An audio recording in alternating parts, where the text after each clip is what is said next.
नमस्कार दोस्तों, स्वागत है आप सभी का आपके अपने इस यूट्यूब चैनल बाय एमडी धीवर पर। दोस्तों आज का जो हमारा क्लास रहने वाला है वो क्लास नंबर 10वां रहने वाले हैं। और जो आज का हमारा जो सब्जेक्ट रहेगा वो रहेगा शिक्षण अभिरुचि, जिसको हम लोग सीडीपी के नाम से जानते हैं।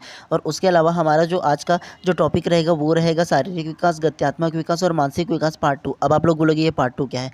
तो देखिए, मैंने कल ही ना शिक्षण अभिरुचि का जो हमारा जो टॉपिक था शारीरिक विकास, गत्यात्मक विकास और मानसिक विकास, तो इसका 9वां क्लास मैंने अपलोड कर दिया था सेम टॉपिक पर। और आज का जो टॉपिक है वो 10वां क्लास है और टॉपिक पार्ट 2 है। क्योंकि देखिए, हम लोगों ने शारीरिक विकास, गत्यात्मक विकास और मानसिक विकास का जो टॉपिक है ना, उसका जितने भी हम लोगों ने प्रश्न थे वो कल कर लिए थे। और उसके अलावा हम लोगों ने केवल 24 प्रश्न जो थे ना, उसमें से 10 ही प्रश्न हम लोग कर पाए थे। ठीक है, क्योंकि टाइम ज़्यादा हो रहा था, इसलिए मैंने आपको बताया था कि केवल हम लोग आज 10 ही प्रश्न करेंगे और जो बाकी प्रश्न रहेगा उसको हम लोग नेक्स्ट डे करेंगे, अर्थात आज करने वाला है। ठीक है, तो अगर आप लोगों ने मेरा ये 9वां क्लास नहीं देखा होगा तो पहले उसको देख लीजिए, क्योंकि उसको देखोगे ना तो हम लोग ने जितने भी इसमें का जो थ्योरी क्लास है वो सारा चीज़ किया हुआ था। ठीक है, जितने भी थ्योरी है इस अर्थात जो है वो शारीरिक विकास किसे कहते हैं, क्रियात्मक विकास किसे कहते हैं और मानसिक विकास किसे कहते हैं, सारी चीज़ को मैं ना विस्तार पूर्वक आपको समझाते हुए गए हैं। तो 9वां क्लास देख लेना, उसके बाद ही आप लोग 10वां क्लास का जो एमसीक्यू है उसको देखोगे। और ये जितने भी ये थ्योरी आप लोग जो देख रहे हो ना, उसको हम लोगों ने अच्छे से विस्तार पूर्वक आप लोगों को समझाया हो क्लास नंबर 9वां में। ठीक है, तो जल्दी से उसको देख लीजिए। उसके बाद अगर कहीं देखोगे ना तो आपको बेहतर समझ में आएगा बहुत अच्छे तरीके से। और यहाँ जो प्रश्न वस्तुनिष्ठ जो प्रश्न 10वां तक की पूरे कंप्लीट कर लिया। ठीक है, और तो आज का जो हमारा क्लास रहेगा वो 11वां से ही स्टार्ट करेंगे हम लोग। ठीक है, लोगों का ना क्वेश्चन को सॉल्व करने का तरीका क्या होना चाहिए, टोटल जो है ना वो 14 क्वेश्चन हम लोग करेंगे। और 14 क्वेश्चन में आप लोग का कितना सही होता है वो आप लोग कमेंट करके बताइएगा। ठीक है, क्योंकि देखिए, मैं हमेशा आप लोगों को कहता हूँ जब तक कि आपका जो क्वेश्चन का सॉल्व करने का तरीका क्या होना चाहिए, आपके क्वेश्चन को सॉल्व करने का तरीका ये है कि मैं जितने भी प्रश्न लेकर आया हूँ, जैसे आज 14 प्रश्न लेकर आऊँ, तो 14 प्रश्न का खुद से आंसर देने की कोशिश कीजिए। ठीक है, और उसके बाद आप लोग देखना कि आप लोगों को 14 क्वेश्चन में से कितना आंसर सही हो रहा है। अगर आप लोग को 10 भी क्वेश्चन सही हो रहा है ना, तो आप अच्छे लेवल की तैयारी कर रहे हो। ठीक है, तो इसीलिए मैं बोल रहा हूँ। और अगर 10 से कम मार्क्स आने वाले हैं तो आप थोड़े से खतरे में हो, इसलिए आपको ज़्यादा मेहनत करने की आवश्यकता होगा। क्योंकि देखिए, इस बार का जो एग्ज़ाम होने वाला है वो काफ़ी टफ होने वाला है। इसलिए नहीं बोल रहा, आपको डीमोटिवेट नहीं करो, क्योंकि मैं आपको इसलिए बोल रहा हूँ क्योंकि अगर आप लोग ज़्यादा तैयारी करोगे तो आपके लिए ईजी हो जाएगा। और नहीं तैयारी करोगे और मैं पहले कह दूंगा कि यार ये जो एग्ज़ाम है वो ईजी है, आप ज़्यादा नहीं पढ़ोगे तो आपके लिए टफ हो जाएगा वो। ठीक है, इसीलिए बोलता हूँ, ताकि अगर ये टफ हो जाएगा मैं बोल देता हूँ तो आप बेहतर तैयारी करो और अच्छे से तैयारी करो, इसलिए मैं ये बोल पा रहा हूँ। ठीक है, तो आपको सबसे ज़्यादा से ज़्यादा आप लोग को क्वेश्चन को प्रैक्टिस करना है और उसके साथ साथ आप लोगों को बहुत ही ज़्यादा मेहनत करने और पढ़ने भी है बहुत ज़्यादा। जितने एग्जाम पास आएंगे उतना ही ज़्यादा आपको मेहनत करना है, क्विक रिवीजन भी करना है। ठीक है, तो चलिए सबसे पहला प्रश्न क्रमांक 11 को फर्स्ट पहले देख लेते हैं। उसके बाद फिर हम लोग ना मैं आपको और भी बताते हुए चलूँगा और इसका डिस्क्रिप्टिव टाइप से मैं इसका आंसर बताते हुए चलूँगा। ठीक है, चलिए सबसे पहला प्रश्न क्रमांक 11 को ध्यानपूर्वक पढ़िए और उसका आंसर देने की कोशिश कीजिएगा। ठीक है, सबसे पहले देखिए, शरीर के आकार में वृद्धि होती है क्योंकि, अर्थात शरीर के जो आकार है ना उसमें लगातार वृद्धि होती है, बढ़ती रहती है। क्यों होता है आपको ये बताना है। ऑप्शन ए को देखिए, शारीरिक और गत्यात्मक विकास, physical and dynamical development. Option B, संवेगात्मक विकास, इमोशनल डेवलपमेंट। ऑप्शन सी, संज्ञानात्मक विकास, कॉग्निटिव डेवलपमेंट। या ऑप्शन डी, नैतिक विकास, मॉरल डेवलपमेंट। क्या होता है आपको बताना है। और देखना चाहो ना तो ये देखो, सीजी टेट 2011 में पूछा गया, तो आपके लिए इंपॉर्टेंट प्रश्न हो जाता है इस प्रकार के जो प्रश्न होते हैं वो। तो क्या आंसर होगा जल्दी से बताइए आप। और मैं आपको कहता हूँ कि जब तक आप खुद से सॉल्व नहीं करोगे ना आप नहीं बना पाओगे, इसलिए सबसे पहले आप खुद से आंसर देने की कोशिश कीजिए, उसके बाद तो मैं आंसर बताऊंगा। क्या इसका आंसर होगा बताइए जल्दी से। तो प्रश्न क्रमांक 11 का जो उपयुक्त आंसर है वो आपका हो जाएगा ऑप्शन नंबर ए हो जाएगा, शारीरिक और गत्यात्मक विकास हो जाएगा। कैसे? तो आप लोगों ने अगर मेरा क्लास पहले से लेकर कि अभी तक की आज 10वां क्लास हो, जितने भी क्लास अगर कि ध्यानपूर्वक देखा होगा तो उसको मैंने बहुत ही अच्छे तरीके से आप लोगों को समझाया हूँ कि शारीरिक विकास क्या होता है, मानसिक विकास क्या होता है, संवेगात्मक विकास क्या होता है और नैतिक विकास क्या होता है। उसके अलावा विकास और वृद्धि जो है उसमें मैं आपको अंतर बताया हूँ। तो सबसे पहला आप लोग ये जान लीजिए, इसमें जो प्रश्न क्रमांक 11 में पूछा गया शरीर के आकार में वृद्धि, इसमें सिर्फ वृद्धि बोला गया है। ठीक है, वृद्धि का मतलब क्या होता है, मात्रात्मक विकास होता है। वृद्धि का मतलब मात्रात्मक विकास होता है जो मापा जा सकता है। अर्थात शरीर का गत्यात्मक विकास होता है। गत्यात्मक मतलब फिजिकल विकास होता है, हाथ पैर का बढ़ना, उंगलियों का बढ़ना, किसी चीज़ को पकड़ना, ये सारा चीज़ वृद्धि में काउंट होता है। ठीक है, और विकास का जो मतलब होता है वो विकास का मतलब बोलो ना, तो ऑप्शन नंबर बी को देखो, संवेगात्मक विकास, इमोशनल डेवलपमेंट, ये विकास के अंतर्गत आता है। उसके अलावा संज्ञानात्मक जो विकास होता है, कॉग्निटिव डेवलपमेंट, वो भी विकास के अंतर्गत कहलाता है। और ये जो बोलोगे ना नैतिक विकास अर्थात मॉरल डेवलपमेंट, तो ये भी आपका विकास के अंतर्गत आता है। लेकिन अगर वृद्धि की बात करें ना, तो वृद्धि देखिए शरीर के आकार में वृद्धि होता है, तो वृद्धि का मतलब होता है शारीरिक और गत्यात्मक विकास होता है, अर्थात शरीर का बढ़ना, ये जो वृद्धि है वो कहलाता है। ठीक है, फिजिकल एंड डायमेंशियल डेवलपमेंट ये कहलाता है। ठीक है, तो इस प्रकार से आपको याद करते हुए चलना है। और जो मैंने आपको पिछले क्लास में जितने भी सारी चीज़ समझाया था उसको याद भी आप लोगों को रखना है। खासतौर से ये वृद्धि क्या होता है, विकास क्या होता है, ये आपको खासतौर से याद रखना है। तो थोड़े से आप लोगों को और बताऊँ ना, तो विकास का मतलब होता है गुणात्मक विकास होता है। ठीक है, उसका जो संवेगात्मक विकास होता है अर्थात किसी चीज़ को पकड़ना, इमोशनल वाली जो बात आता है ना वो विकास के अंतर्गत आता है। ठीक है, संज्ञानात्मक जो विकास आता है वो भी आपका विकास के अंतर्गत आता है। नैतिक जो विकास है, ठीक है, मॉरल डेवलपमेंट जो होता है ना वो भी विकास के अंतर्गत आता है। लेकिन वृद्धि के अंतर्गत क्या आता है, तो वृद्धि के अंतर्गत आपका सिर्फ जो मात्रात्मक विकास आता है, ठीक है, जिसे मापा जा सकता है। और जो विकास होता है उसको मापा नहीं जा सकता, वृद्धि को मापा जा सकता है। ठीक है, तो ये याद रखना है आप लोगों को। चलिए प्रश्न क्रमांक 12 को देखते हैं, ध्यानपूर्वक इसको भी पढ़िएगा और इसका भी आंसर देने की खुद से कोशिश कीजिएगा। ठीक है, चलिए क्रमांक 12 को ध्यानपूर्वक पढ़िए। मानसिक विकास को प्रभावित करने वाले कारक है, अर्थात जो मानसिक विकास है उसको कौन से ऐसे कारक है जो प्रभावित करता है, आपको ये बताना। ऑप्शन ए वंशानुक्रम, ऑप्शन बी परिवार का वातावरण, या ऑप्शन सी परिवार का सामाजिक स्थिति, या उपयुक्त सभी। क्या इसका आंसर होगा बताइए। और देखना चाहो तो सीजी टेट 2011 में इसको भी पूछा गया, तो इंपॉर्टेंट होता है ऐसे प्रश्न। क्या इसका आंसर होगा बताइए। तो प्रश्न क्रमांक 12 का जो उपयुक्त आंसर है वो आपका हो जाएगा ऑप्शन नंबर डी हो जाएगा, उपयुक्त सभी। कैसे, तो थोड़े से ध्यानपूर्वक इसको भी सुनिएगा। ठीक है, मानसिक विकास को प्रभावित करने वाला अर्थात आपकी जो मानसिक विकास है ना, आपकी बुद्धि है ना, उसको प्रभावित करने वाला क्या है, तो वंशानुक्रम भी आ जाएगा। कैसे, थोड़े से एग्जाम्पल के तौर पर आपको समझाता हूँ। ठीक है, अगर मान लो किसी के पिताजी की अगर चश्मा लगा हुआ है आँखों पर, ठीक है, तो ज़रूरी है कि ये भी हो सकता है कि उसके आने वाले जो बच्चे हैं उसको भी चश्मा लग जाए, तो ये वंशानुक्रम कारक हो जाता है। ठीक है, इसके अलावा ऑप्शन बी को देखो, पारिवारिक कारण। परिवार का वातावरण जिस प्रकार से रहेगा, ठीक है, उसी प्रकार से बच्चे की बुद्धि रहेगा, उसका जो विकास होगा उसी प्रकार से रहेगा। मान लो अगर एक बच्चा एक गांव में है, ठीक है, तो वो बात करेगा, ठीक है, गांव के खेती किसानी के बारे में बात करेगा, जो आसपास के माहौल है उसके बारे में बात करेगा। वहीं अगर एक बच्चा अगर कि शहर में है, ठीक है, तो वो शहर का बच्चा टेक्नोलॉजी की बात करेगा, ठीक है, वो दुनियादारी की बात करेगा, अलग अलग टाइप से। तो जो दोनों बच्चा है ना उसमें क्या इसमें बेसिक अंतर रहेगा, तो उसका जो पारिवारिक वातावरण, ठीक है, जो आसपास का जो वातावरण है ना वो उसमें मैटर करेगा कि वो क्या सोचता है, किस प्रकार से उसका बुद्धि होने वाला है वो भी। तो ये भी ऑप्शन बी इसमें समाहित हो जाता है। उसके अलावा ऑप्शन सी देखो ना, परिवार की सामाजिक स्थिति जो मानसिक विकास को प्रभावित करने वाला कारक है ना उसके अंतर्गत आ गया। कैसे, तो परिवार की जो सामाजिक स्थिति अर्थात मान लो अगर परिवार जो है वो निम्न सामाजिक में आता है, निम्न सामाजिक मतलब वो गरीब की श्रेणी में आता है ना, तो वो केवल बात करेगा खाने पीने और रोटी कपड़ा और मकान की, अपनी जो ज़रूरत की बात है वही सिर्फ बात करेगा। और मान लो एक बच्चा अगर रिच फैमिली से बिलोंग करता है अर्थात अमीर फैमिली से बिलोंग करता है, तो वो पढ़ाई लिखाई और अपने जॉब के बारे में बात करेगा। तो बेसिक उसके मानसिक विकास को प्रभावित करने वाले कारक जो है ना, तो इसमें परिवार की सामाजिक स्थिति भी आ जाएगा। ठीक है, तो इस प्रकार से प्रश्न क्रमांक 12 का जो उपयुक्त आंसर होगा ऑप्शन नंबर डी करेक्ट हो जाएगा। तीनों ऑप्शन वो रहेगा वो सही हो जाएगा। ठीक है, तो चलिए नेक्स्ट प्रश्न 13वां को देखते हैं। सारे प्रश्नों को मैं आपको ना व्याख्यात्मक रूप से बताते हुए चलूंगा। ठीक है,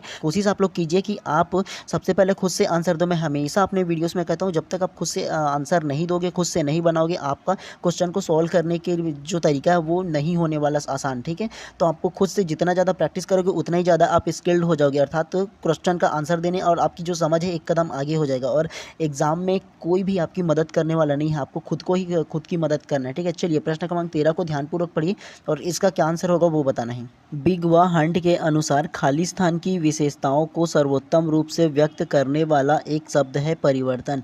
परिवर्तन शारीरिक, सामाजिक और मनोवैज्ञानिक होता है, अर्थात ऐसी कौन सी अवस्था है, ऐसी कौन सी उम्र है, आपको ये बताना है जो जिसको मुख्य रूप से परिवर्तन डिफाइन करता है, अर्थात उसको जो परिवर्तन है वो व्याख्यात्मक रूप से उसको व्यक्त करता है, आपको ये बताना है।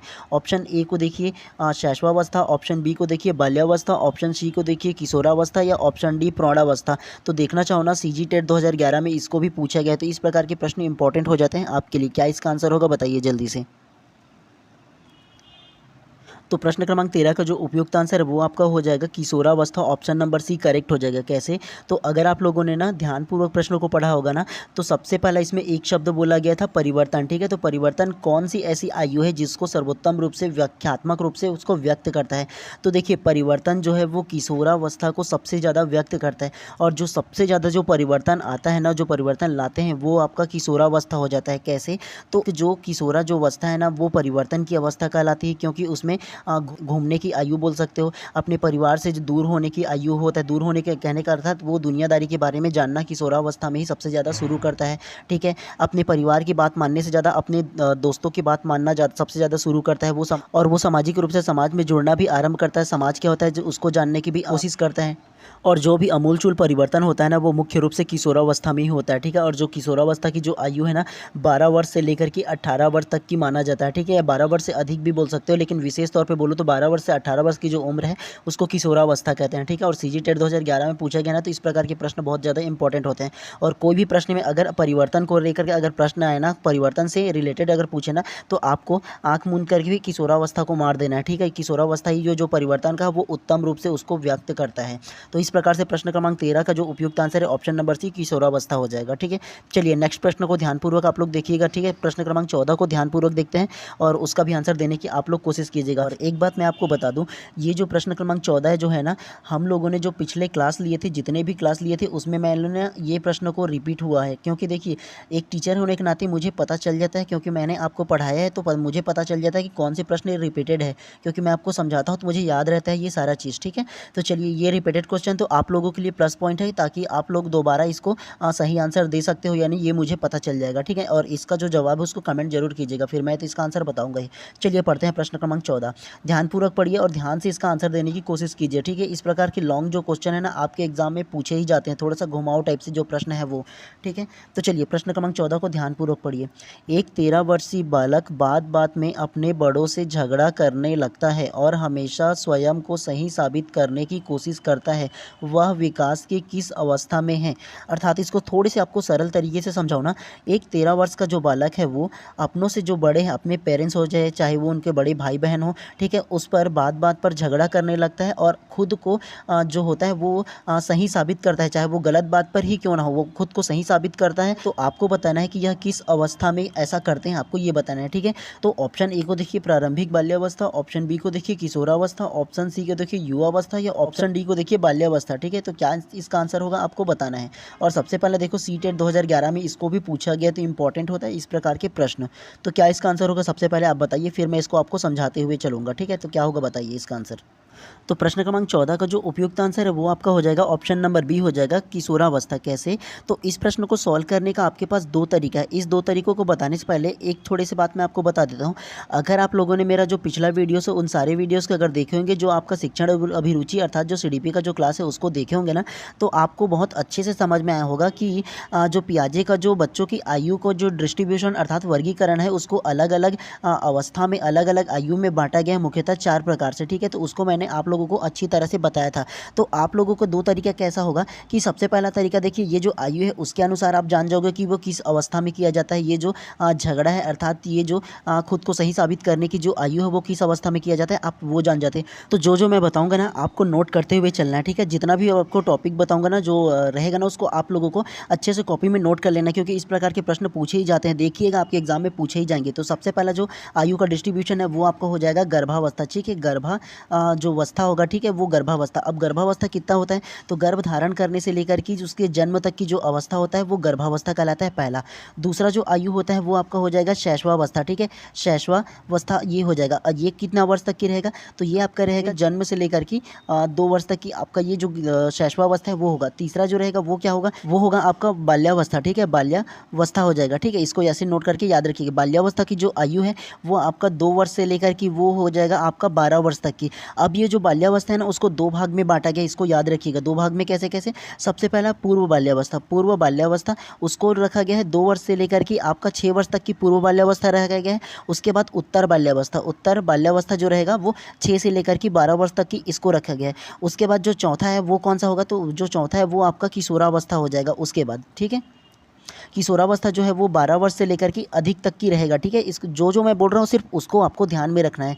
हो सकता है मेरी लिखावट में थोड़े से आपको दिक्कत हो जाए, ठीक है। जो बोल रहा हूँ उसको ध्यान रखना है आपको। किशोरावस्था जो होता है 12 से लेकर के 18 वर्ष तक की चलता है, ठीक है। इन सारी चीज़ को चलो मैं हटा देता हूँ, उसके बाद आपको अब इसमें प्रश्न में समझाता हूँ।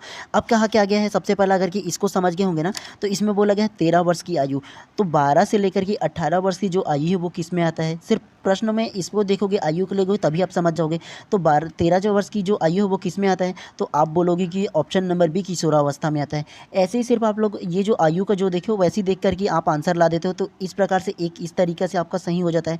दूसरा तरीका क्या होता है, जो आपका दूसरा तरीका रहेगा वो झगड़े की आयु बोला हूँ मैं ना, उसके बाद स्वयं को साबित करने की आयु, जो ज़िद्दी करने की आयु और जो हट करने की जो आयु होता है वो किशोरावस्था में सबसे ज़्यादा देखा गया है। ठीक है, तो इस प्रकार से 2 तरीके हैं आपके इस प्रकार के प्रश्नों को सॉल्व करने का। और ये जो आयु का डिस्ट्रीब्यूशन है जो पियाजे के द्वारा अलग-अलग आयु में बाँटा गया है एज के अनुसार ना, उसको आप लोग को याद ही रखना है, मोस्ट इंपॉर्टेंट है। ऐसे प्रश्न आपके पूछे ही जाएँगे और इसको याद रखोगे ना तो एक नहीं बल्कि अनेकों ऐसे प्रश्न हैं जो आपका सॉल्व होगा। आगे भी आप लोग देखोगे प्रश्न में आएगा ही आएगा। चलिए प्रश्न क्रमांक 15 को आप देखते हैं, इसको आप लोग समझ गए होंगे तो चलिए प्रश्न क्रमांक 15 को ध्यानपूर्वक पढ़िए और इसका आंसर देने की कोशिश कीजिए। बालक के शारीरिक व क्रियात्मक विकास की दिशा होती है, अर्थात आपको ये बताना है कि बालक की जो शारीरिक विकास और क्रियात्मक जो विकास होती है वो कौन सी दिशा में होती है, आपको ये बताना है। ऑप्शन ए सिर से पैर तथा शरीर के बाहर से मध्य की ओर, ऑप्शन बी सिर से पैर तथा शरीर के मध्य से बाहर की ओर, ऑप्शन सी पैर से सिर तथा शरीर के मध्य से बाहर की ओर, या ऑप्शन डी पैर से सिर तथा शरीर के मध्य से बाहर की ओर। ठीक है, और इसको भी देखना चाहो ना तो ये भी सीजी टेट 2011 में पूछा गया, तो इस प्रकार के प्रश्न आप लोगों के लिए इंपॉर्टेंट होता है। तो क्या इसका आंसर होगा, सबसे पहले ध्यानपूर्वक देखिए और बताइए। इसको भी मैंने अपना पिछला वीडियोस में बताया हुआ था, अगर क्लास लिए होंगे ना तो आपको आराम से आंसर दे सकते हो। तो क्या इसका आंसर होगा, जल्दी से बताइए, फिर भी इसका आंसर मैं दूंगा ही। तो प्रश्न क्रमांक 15 का जो उपयुक्त आंसर है वो आपका हो जाएगा ऑप्शन नंबर बी हो जाएगा, सिर से पैर तथा शरीर के मध्य से बाहर की ओर।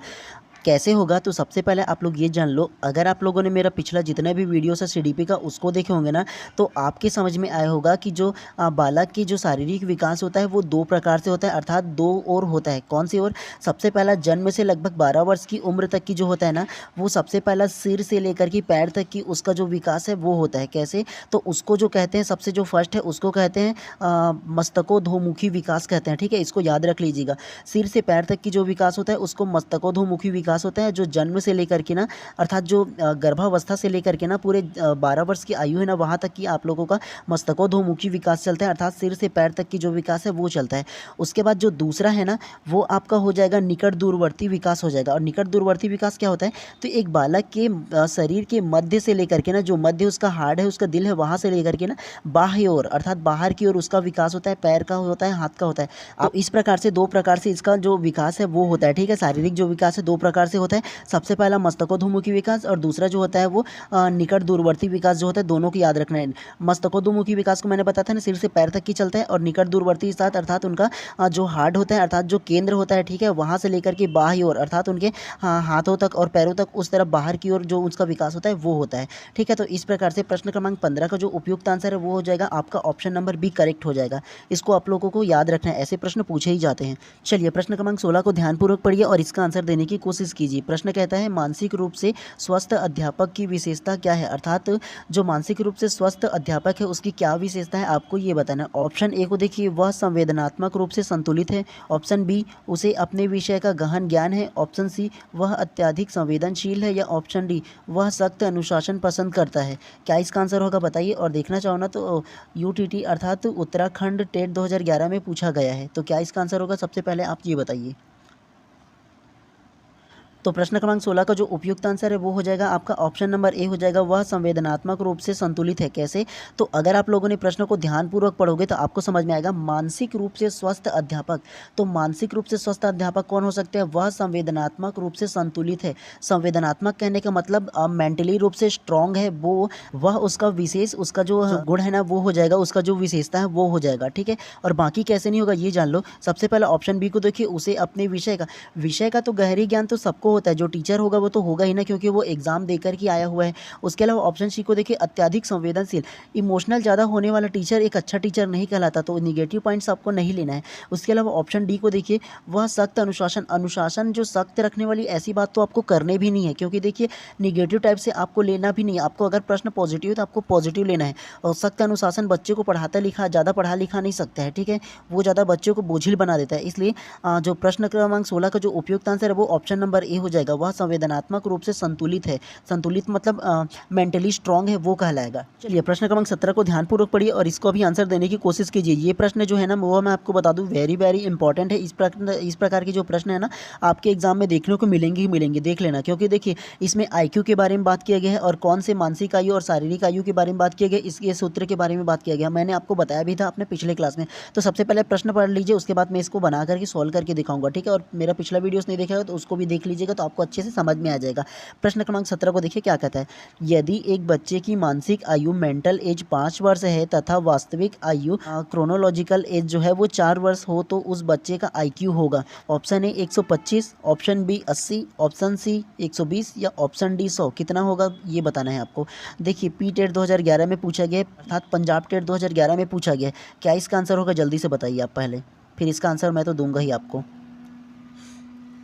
तो प्रश्न क्रमांक 17 का जो उपयुक्त आंसर है वो आपका हो जाएगा ऑप्शन नंबर ए हो जाएगा 125। कैसे? तो सबसे पहले इसको बनाने का आपका तरीका क्या होना चाहिए। मैंने अपने पिछले वीडियोस में आपको बताया था कि इसको सॉल्व करने का इस प्रकार की जो आईक्यू लेवल है, ठीक है, ऐसे एज दे दिया गया है और मानसिक आयु और शारीरिक आयु दे दिया गया। तो उसको सॉल्व करने के लिए आपको एक सूत्र बताया था। तो वो सूत्र क्या है सबसे पहला ये जान लीजिए। तो सबसे पहला सूत्र क्या है इसका, तो मानसिक आयु होगा, ठीक है। मानसिक आयु मैं शॉर्ट में लिख देता हूँ बटा शारीरिक आयु, ठीक है। तो ये शारीरिक और आयु ये हो गया। उसके बाद गुणा जो होता है वो 100 होता है, ठीक है। ये आपको याद रखना, ये पूछे ही जाते हैं इस प्रकार के प्रश्न में ना। और ये भी पूछे जाते हैं तो इसका सूत्र क्या है, अर्थात आईक्यू लेवल मापने की जो सूत्र है वो क्या है, ये पूछे जाते हैं। तो इसको भी आप लोग याद रखिएगा, ठीक है। तो मैं चलिए इसको सॉल्व करके आपको दिखाता हूँ, फिर आपको भी सॉल्व करना है इसी प्रकार से। तो सबसे पहले देखिए इसका जो मानसिक आयु वो कितना है, तो मानसिक आयु देखिएगा तो 5 है। तो सबसे पहले ऊपर में क्या था, मानसिक आयु था। नीचे में क्या दिया हुआ था, तो उसका शारीरिक आयु अर्थात क्रोनोलॉजिकल जो एज है ना, वास्तविक आयु अर्थात जो शारीरिक आयु वो है। तो इसमें कितना दिया है, तो 4 वर्ष दिया गया है, ये वाला, ये 4 समझ में आ गया। उसके बाद देखिए तो गुणा करके 100 कर दिया गया। तो इसको 100 से गुणा करो तो आपको क्या होगा। तो चलिए सबसे पहले इसको हम लोग सॉल्व करते हुए चलते हैं। तो सबसे पहले देखिए 4 एकम 4 काटेंगे तो, और 4 पच्चीसम तो कितने बार में जाएगा, 100 जो है वो 25 बार में जाएगा, ठीक है। तो 4 पच्चीसम 100 हो जाएगा। और उसके बाद ये जो 25 बचा और ये जो 5 बचा, ठीक है। अब दोनों को आपस में मल्टीप्लाई करेंगे दोनों को। तो देखिए 25 पंचे कितना होगा, तो 25 पंचे आपका जो हो जाएगा वो 125 हो जाएगा। समझ में आया ये वाला कैसे सॉल्व किया हम लोग। तो ऑप्शन नंबर ए उसका जो 17 प्रश्न क्रमांक 17 का जो आंसर होगा वो ऑप्शन नंबर 125 हो जाएगा। एक बार और देख लो ध्यानपूर्वक आपको, ताकि अच्छे से समझ में आ जाए, ठीक है। कैसे समझ में आ जाए वो आपको बता देता हूँ। सबसे पहला ऊपर में क्या आएगा, मानसिक आयु। जो ऊपर में देखिए ये जो मानसिक आयु दिया है 5 वर्ष, ये आ गया। उसके बाद सेकंड में क्या है, शारीरिक आयु जो 4 वर्ष क्रोनोलॉजिकल एज दिया है वो इसको ले लिया हम लोग, ठीक है। उसके बाद जो सूत्र का जो गुणा 100 है वो ले लिए, ये समझ में आएगा। उसके बाद इसको काटते हैं, क्योंकि गुणा के फॉर्म में रहता है तो आपको पता होगा। इसको काटते हैं तो कैसे काटेगा, सबसे पहले नीचे का काटते हैं। 4 एकम 4 हो जाएगा और 4 पच्चीसम 100 हो जाएगा। तो 25 बार में ये गया, ये खत्म। उसके बाद ये दोनों का आपस में गुणा हो जाएगा। तो 25 पंचे कितना होगा, तो 25 पंचे 125 हो जाएगा। तो एक बच्चे का जो मानसिक आयु और शारीरिक आयु जो पूछा गया ना, बच्चे का आईक्यू लेवल पूछा गया है ना, तो आईक्यू जो लेवल है वो 125 हो जाएगा। तो इसी प्रकार आपको भी सॉल्व करते हुए चलना है और इसके सूत्र को भी आपको याद रखने हैं। चलिए नेक्स्ट प्रश्न को देखते हैं।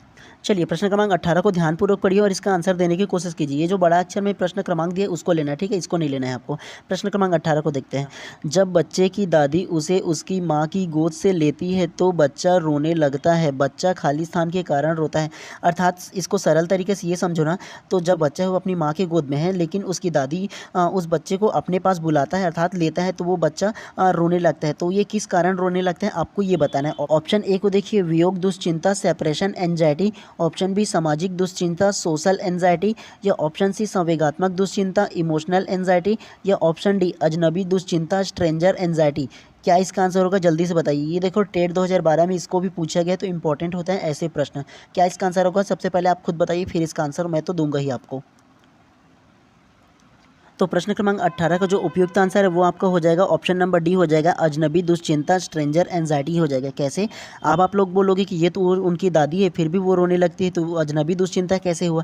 तो सबसे पहले मैं आपको बता दूं, बच्चा अपने जो परिवार है उसको पहचानने लगता है। जो बच्चा है वो अपने माँ की गोद में होता है, तो अगर उसकी दादी भी उसके लेंगी ना, उसको अपने पास बुलाने की कोशिश करेंगे ना, तो वो अजनबी दुश्चिंता के कारण वो रोने लगता है, अपनी माँ से दूर होना नहीं चाहता है। तो इस प्रकार से प्रश्न क्रमांक 18 का जो उपयुक्त आंसर है वो ऑप्शन नंबर डी हो जाएगा, अजनबी दुश्चिंता के कारण, ठीक है। स्ट्रेंजर एंजाइटी के कारण ही आएगा, संवेगात्मक या सामाजिक या वियोग ये नहीं आएगा, ठीक है। तो ये ऑप्शन नंबर डी ही करेक्ट हो जाएगा प्रश्न क्रमांक 18 का।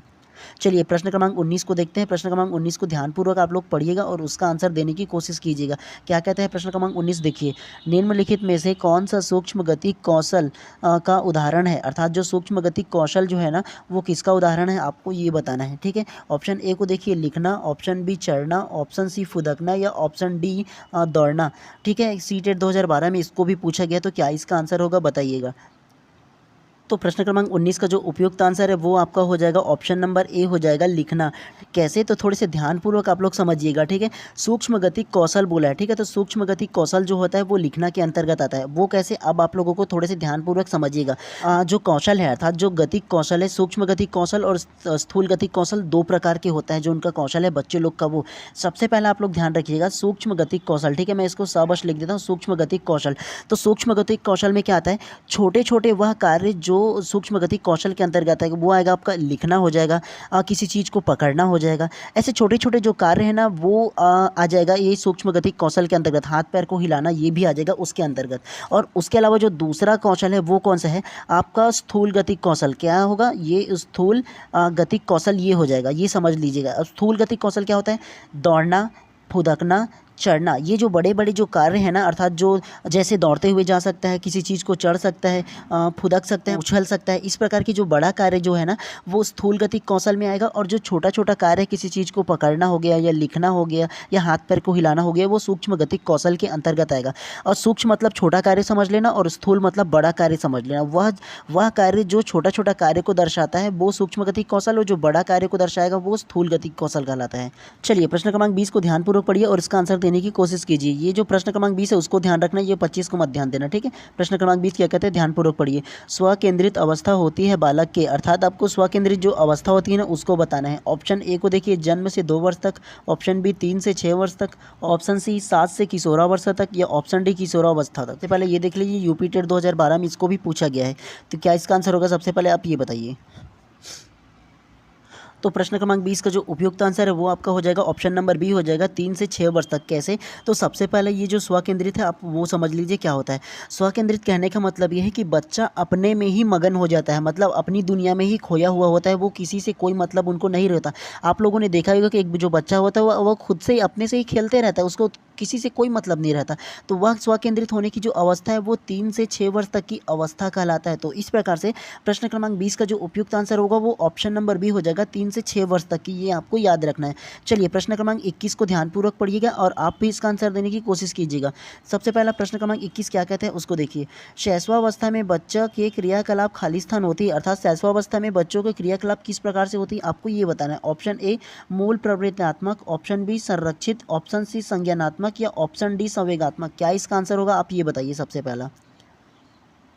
तो प्रश्न क्रमांक 21 का जो उपयुक्त आंसर है वो आपका हो जाएगा ऑप्शन नंबर ए हो जाएगा मूल प्रवृत्त्यात्मक हो जाएगा। कैसे, तो सबसे पहला जो शैशवावस्था की आयु है वो कितना है, तो शैशवावस्था की जो आयु है वो आपका हो जाएगा जन्म से लेकर के 2 वर्ष तक की जो आयु है, ठीक है, वो आपका शैशवावस्था की आयु हो जाता है। ठीक है, ये याद रखना है आपको। और मूल प्रवृत्त्यात्मक कहने का मतलब ये है कि जो मूल प्रवृत्ति अर्थात हंसना, रोना या कोई इमोशन होता है, मतलब अपनी मम्मी को देख कर की जो रोने वाली इमोशन होता है वो सिर्फ मूल प्रवृत्ति कहलाता है। मतलब जन्म से जो लेकर के आया हुआ जो आदतें जो प्रवृत्ति होता है उसको मूल प्रवृत्ति कहते हैं, जिसमें हंसना, रोना और उसका जो इमोशन जो होता है ना अपनी मम्मी को देखकर वो होता है, तो वो मूल प्रवृत्तात्मक कहलाता है। तो इस प्रकार से प्रश्न क्रमांक 21 का जो उपयुक्त आंसर होगा ऑप्शन नंबर ए हो जाएगा। प्रश्न क्रमांक 22 को देखते हैं। चलिए इसको भी ध्यानपूर्वक पढ़िए और इसका भी आंसर देने की कोशिश कीजिए। प्रश्न 22, तर्क, जिज्ञासा तथा निरीक्षण शक्ति का विकास खाली स्थान की आयु में होता है, अर्थात किस आयु में तर्क, जिज्ञासा और निरीक्षण शक्ति का विकास होता है आपको ये बताना है। ऑप्शन ए को देखिए 7 वर्ष, ऑप्शन बी 11 वर्ष, ऑप्शन सी 9 वर्ष या ऑप्शन डी 6 वर्ष। और देखना चाहो तो ये देख लो आरटेट 2016 में पूछा गया। आरटेट कहने का मतलब राजस्थान टेट 2016 में पूछा गया फर्स्ट पेपर में वो भी। तो क्या इसका आंसर होगा बताइए। तो प्रश्न क्रमांक 22 का जो उपयुक्त आंसर है वो आपका हो जाएगा ऑप्शन नंबर बी 11 वर्ष हो जाएगा। कैसे, तो इसको भी ध्यानपूर्वक सुनिएगा। तर्क करना, जिज्ञासा करना और निरीक्षण करना, कोई भी चीज़ को तोड़ फोड़ करके जो एक्सपेरिमेंट बच्चा जो करता है ना वो आपका किशोरावस्था अर्थात 11 वर्ष से जो अधिक होता है ना उसमें करता है। 12 वर्ष से आता है लेकिन ये जो 11 वर्ष दिया है लास्ट में ना वो करता है। और ये जो तर्क, जिज्ञासा, निरीक्षण जो है वो किशोरावस्था की आयु में ना बच्चे ज़्यादा करते हैं। ठीक है, तो वो ऑप्शन नंबर बी करेक्ट हो जाएगा। तर्क, जिज्ञासा, निरीक्षण करने की जो आदतें हैं उसका विकास जो है वो किशोरावस्था में होता है, अर्थात 11 वर्ष में होता है। अर्थात अगर 12 वर्ष से अधिक दिया होता है ना तो उसको लेते, लेकिन अगर उससे कम दिया है ना तो सिर्फ किशोरावस्था के लेकर के उसका जो आसपास का एज है उसको हम लोग लेंगे। तो ऑप्शन नंबर बी 11 वर्ष ही करेक्ट हो जाएगा, प्रश्न क्रमांक जो 22 है उसका। चलिए नेक्स्ट प्रश्न को देखते हैं। प्रश्न क्रमांक 23 को ध्यानपूर्वक पढ़िए और इसका क्या आंसर होगा आपको खुद से बताना है। इस अवस्था में बालकों में नई खोज करने और घूमने की प्रवृत्ति बहुत अधिक बढ़ जाती है। ठीक है, अर्थात आपको बताना है ऐसी कौन सी अवस्था है जिसमें बालकों में नई खोज करने की आयु और उसके अलावा उसमें जो घूमने की जो आयु है ना वो बहुत अधिक बढ़ जाता है। वो किस अवस्था में होता है आपको ये बताना है। ठीक है, तो चलिए इसका आंसर बताइए। चलिए मैं इसको क्या करता हूँ, आपको होमवर्क के तौर पे दे देता हूँ। इसको आप खुद से खोजिए, ढूंढिए, अपना तर्क लगाइए, सोचिए और इसका क्या आंसर होगा आपको ये बताना है। प्रश्न क्रमांक 23 आप लोगों के लिए होमवर्क है, मैं याद रखूंगा। ठीक है, इसको आपको कमेंट बॉक्स में बताना है क्या इसका आंसर होगा। चलिए प्रश्न क्रमांक 24 को ध्यानपूर्वक देखिए और इसका क्या आंसर होगा बताइए। शारीरिक विकास का क्षेत्र है, अर्थात शारीरिक विकास का कौन सा क्षेत्र है आपको ये बताना है। ऑप्शन ए को देखिए स्नायु मंडल, ऑप्शन बी मांसपेशियों में वृद्धि, ऑप्शन सी एंडोक्राइन ग्लैंड्स या ऑप्शन डी ये सभी। आरटेट 2016 में पूछा गया, तो क्या इसका आंसर होगा जल्दी से बताइए।